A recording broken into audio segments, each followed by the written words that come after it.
Lagi po naming paalala sa inyo, huwag maniwala sa mga kaduda-dudang text message niya inyong natatanggap. Naloko na. Isang lalaki na wala ng 17,000 piso.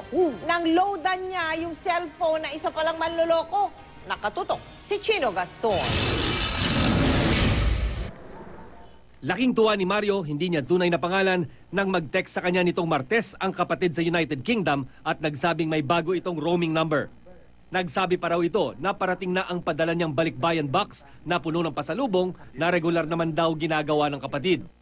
Kinabukasan nag-text daw muli ang kapatid at nagsabing kailangan magpadala ni Mario ng 10,000 pisong halaga ng prepaid cell card dahil maraming naghahanap nito sa UK at pwede nilang pagkakitaan. Hindi raw naghinala si Mario dahil madiskarte talaga ang kapatid pagdating sa negosyo. Agad niyang ipinadala ang mga serial number at PIN code ng mga nabiling cell card. Pero makaraan ng ilang oras, muli raw nag-text ang kapatid at humiling na dagdagan pa ang ipinadalang cell cards.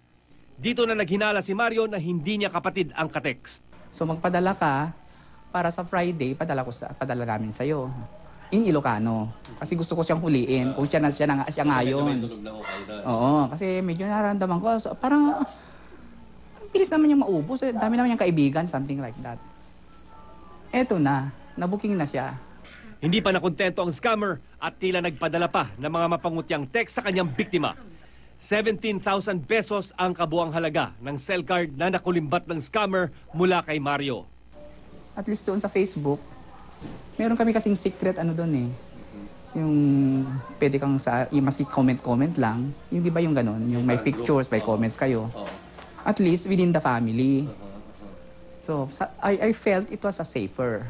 Sa public advisory ng Globe at Smart Telecom, kinumpirman ng dalawang kumpanya na may kumakalat talagang ganitong mga scam. Bukod dito, may mga scam din na nagsasabing nanalo ka sa isang raffle at hihikayating kang i-text ang isang 11-digit number para i-claim ang iyong premyo. Yung pala, numero ito ng kapag inyong na-text ay agad mababawasan ang inyong load o i-charge ang inyong postpaid account. Para maiwasang maloko, kumpirmahin kung ikaw nga ay totoong nanalo sa pamamagitan ng mga customer hotline ng mga telecom company. Chino Gaston, Nakatutok, 24 Oras.